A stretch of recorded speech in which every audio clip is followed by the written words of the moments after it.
Budget से आपको क्या उम्मीदें हैं? बजट जो आज तक आया है वो तो निराशा ही हमारे पेंशनर्स को लगी है, राजकीय पेंशनर जितने हम लोग हैं। लेकिन मेरी अपेक्षा ये है कि जो है इसको जो है बिल्कुल कर मुक्त रखना चाहिए। जो पेंशन जो है हमारी है, ये जो है कोई आमदनी का साधन नहीं है, तो इसलिए इसको जो है कर मुक्त रखना चाहिए।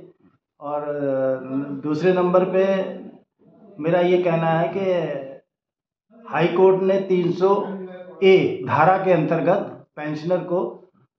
पेंशन को जो उसकी निजी संपत्ति बताया है, तो निजी संपत्ति के नाते इस पे जो है कोई भी टैक्स नहीं होना चाहिए। नंबर 2, उसके अलावा जैसे कृषि का उत्पादनों पे कोई टैक्स नहीं लिया जाता है, तो इसको जो है कर मुक्त रखना चाहिए।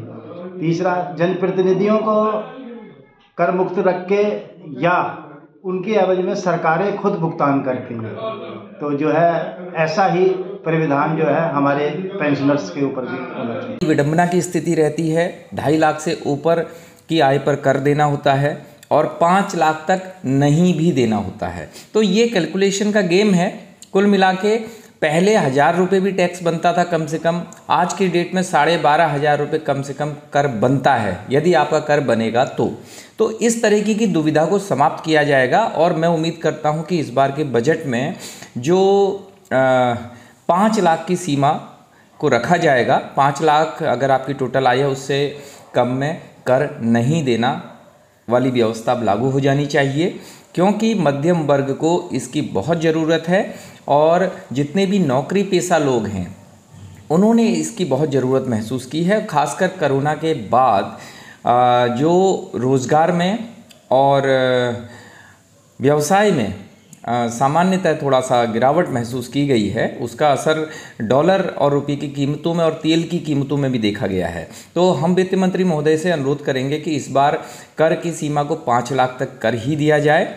और सबसे महत्वपूर्ण बात, जो सरकार फरवरी 23 में अगले वित्तीय वर्ष का जो बजट प्रस्तुत करने जा रही है, वो गरीब मजदूर, किसानों, व्यापारियों और मध्यम वर्ग के लोगों के हितों को ध्यान में रखकर होना चाहिए।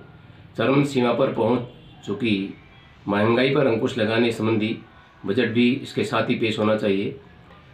इसके साथ ही इनकम टैक्स स्लैब में इस वर्ष बदलाव होना चाहिए।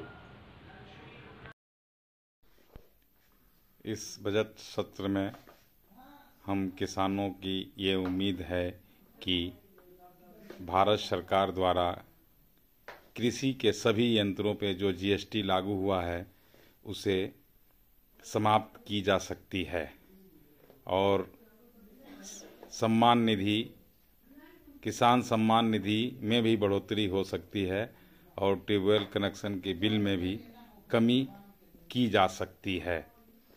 हमें ये भारत सरकार से उम्मीद है।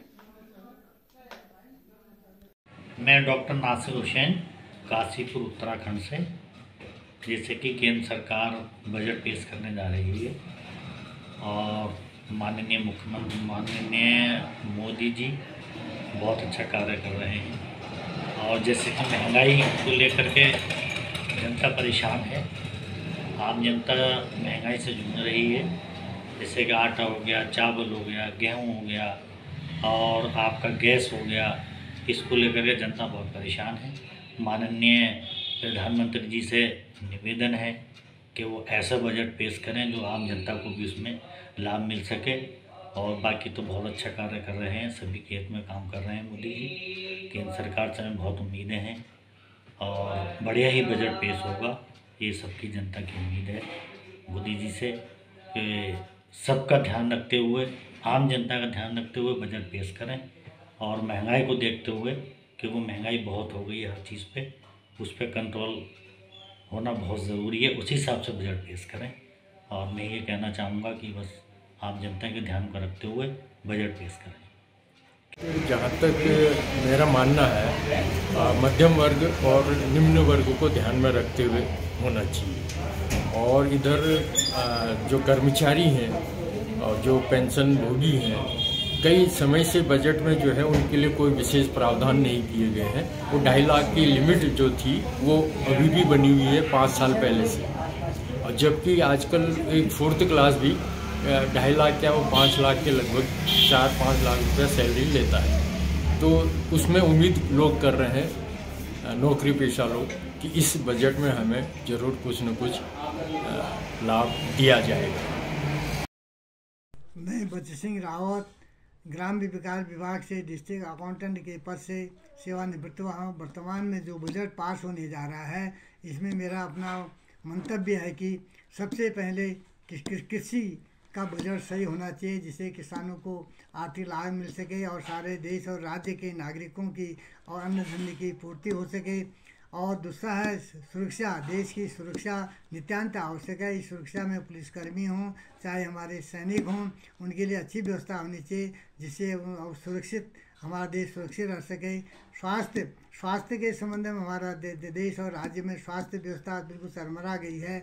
आज जहाँ डॉक्टर नहीं है, मशीनरी नहीं है, तो इसकी व्यवस्था होनी चाहिए, जिससे आम नागरिक को स्वास्थ्य की सुविधा उपलब्ध हो। इसमें अच्छा बजट देना चाहिए। तीसरा और रसोई, आज हमारी गृहिणियों के लिए रसोई बहुत महंगी हो गई है, इस पर लगाम लगानी चाहिए सरकार ने। गृहिणियों के लिए रसोई के लिए सस्ते दामों पर सारी सुविधाएं उपलब्ध करानी चाहिए।